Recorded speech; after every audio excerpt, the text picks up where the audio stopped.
Guys welcome back to my blog. तो बर्तमान मु आज अपन थंबनेल देखिए जमी जानी पारे मु बर्तमान अच्छी जाजपुर रोड रे। तो जाजपुर रोड रु बर्तमान मु बाहर जीवी माँ बिरजा दर्शन अभिमुख। बर्तमान जाजपुर रोड रु मोर जर्नी स्टार्ट कर टुवर्ड्स जाजपुर टाउन। तो जाजपुर टाउन रे बर्तमान आज मोर प्लानिंग अच्छी सेठी मोर सांग अच्छी। तो से पाखु जीवी आ माँ बिरजा दर्शन करूँ मिसिकी। तो चलतु लेट्स स्टार्ट देखिए केमती कौन रोचे आज।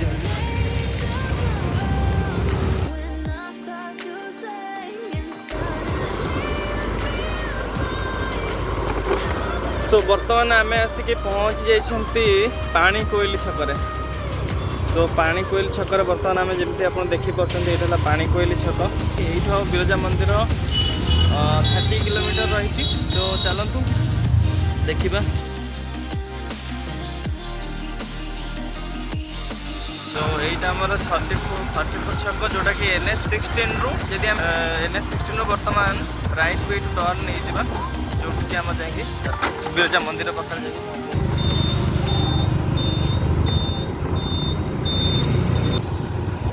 ये आपन जमी देखी पार्टी आमर बिरजा क्षेत्र जाजपुर टाउन को वेलकम कर। बिरजा मंदिर 17 किलोमीटर अच्छे। ये गोटे पथप्रांत सुविधा केन्द्र ये खोला है, बहुत सुंदर है। पार्क टाइप रोटे बहुत सारा कंस्ट्रक्शन एवं चलती कम जब देखिपारे। यहाँ होगला आम रूढ़िया ब्रिज कहुए। यहाँ एकदम बहुत बढ़िया लगुच। देखु नेचुराली यहाँ बहुत ब्यूटीफुल हो देखु पानीटा केते सुंदर भाव से आसूँ देखिपार आप बढ़िया लगुच। एक्चुअली सेटा पुराना ब्रिजटा बर्तमान यहाँ आम नुआ कंस्ट्रक्शन हो। जाजपुर 10 किलोमीटर रहा। टाउन रो सौंदर्यकरण खूब जोरसोर आगे चलती। आप देखिपारे एपटे भी गोटे बाईपास रोड हो जाए। तो बर्तमान आम आसिक जाजपुर टाउन में पहुँची जाते आप देखिपारे।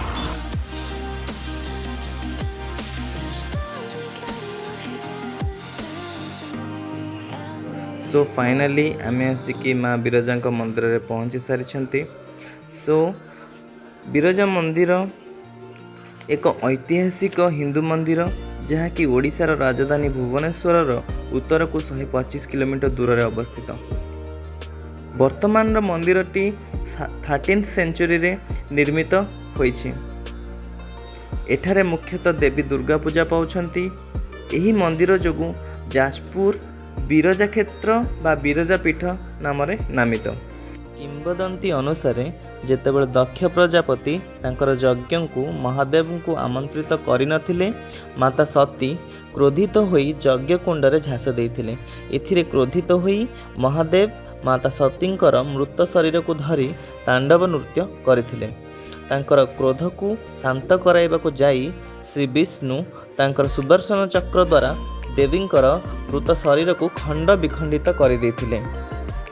देवींकर शरीरर विभिन्न अंग गुड़िक भारतर विभिन्न स्थान रे पड़ी शक्तिपीठ रूपे परिचित होइथिले। सेमानक मध्यरु बिरजा क्षेत्र अन्यतम।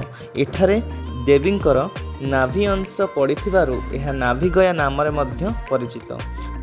सो चलंतु वर्तमान आमे पवित्र शक्तिपीठ को बुली देखिबा।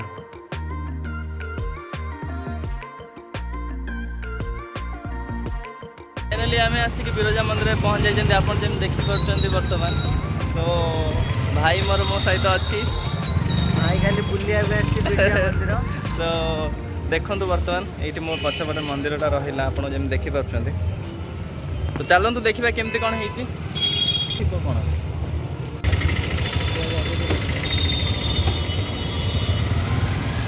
बर्तमान यहाँ आमर बिरजा मंदिर।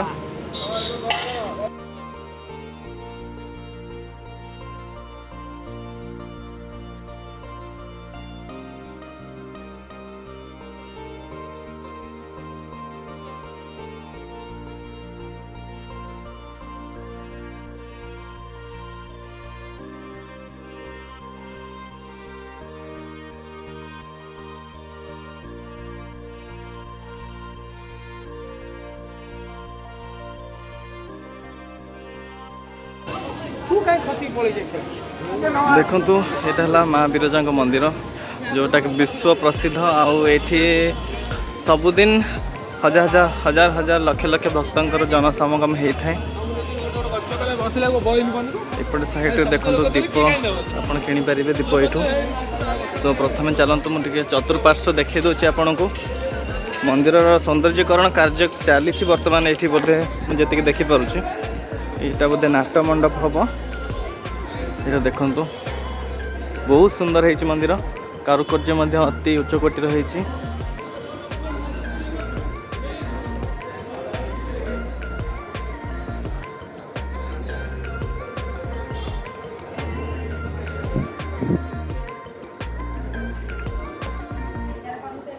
ये हनुमान मंदिर रही आप जमी देखिपुं।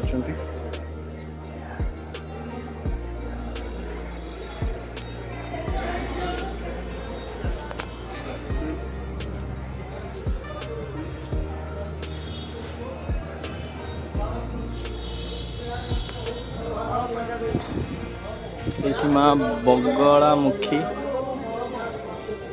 भल है।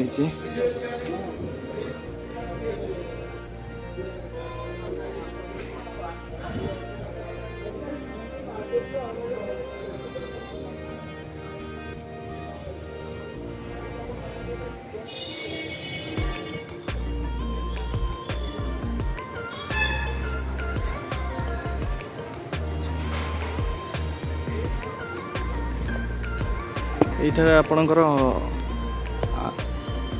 अन्न प्रसाद मिली थाए जदि आपण ये प्रसाद सेवन करने चाहते माँ तो आप आसिक नहीं पारे।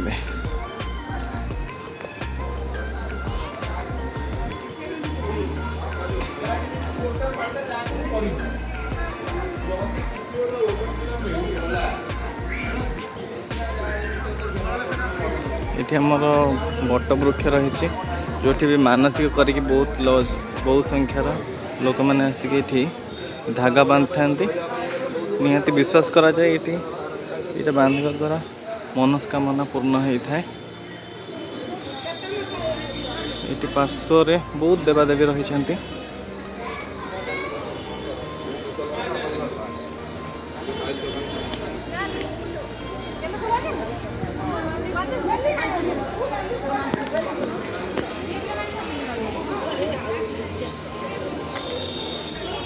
एक्चुअली सौंदर्यकरण कार्य बर्तमान चालू रही एपटे ना आहरी भल लगे कंप्लीट हो गला परे।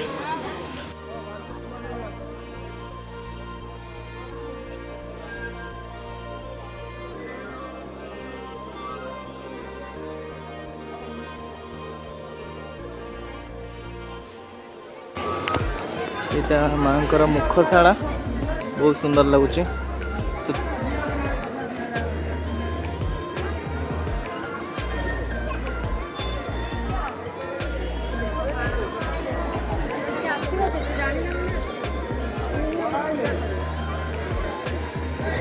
चलतु देखा मंदिर केमती कौन है भीतर को जावा।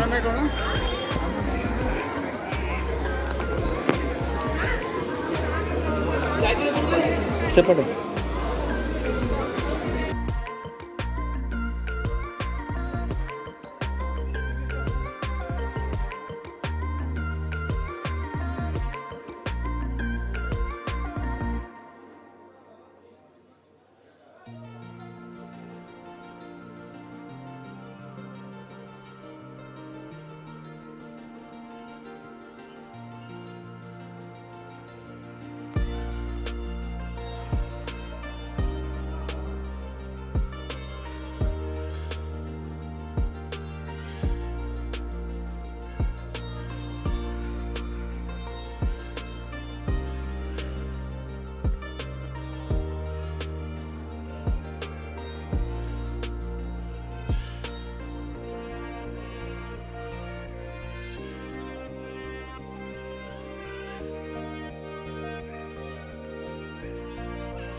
ମାଙ୍କ ଚୂର୍ଣ୍ଣସ୍ଥଳ ଦେବତା ପୂଜା କରିଦେଇଛୁ। ସୋ ବର୍ତ୍ତମାନ ମୁଁ ମାଆଙ୍କ ଦର୍ଶନ କରି ବାହାରକୁ ଆସୁଛି। ଆକ୍ଚୁଆଲି ନିହାତି ଏଠି ଆସିଲା ପରେ ଆପଣଙ୍କୁ ଗୋଟେ ମାନସିକ ଶାନ୍ତି ମିଳୁଛି, ଯେଉଁଟାକି ମନ୍ଦିରରେ ହିଁ କେବଳ ମିଳିଥାଏ। ଏମିତି ଦେଖିପାରୁଛନ୍ତି ବର୍ତ୍ତମାନ ବହୁତ ବଢ଼ିଆ ହେଇଛି ମନ୍ଦିର, ବହୁତ ଭଲ ଲାଗୁଛି। ସୋ ଯଦି ଆପଣ କେତେବେଳେ ବି ସମୟ ମିଳୁଛି ସୋ ନିଶ୍ଚିତ ଭାବରେ ଆପଣ ଆସିକି ଦର୍ଶନ କରନ୍ତୁ। ନିଶ୍ଚିତ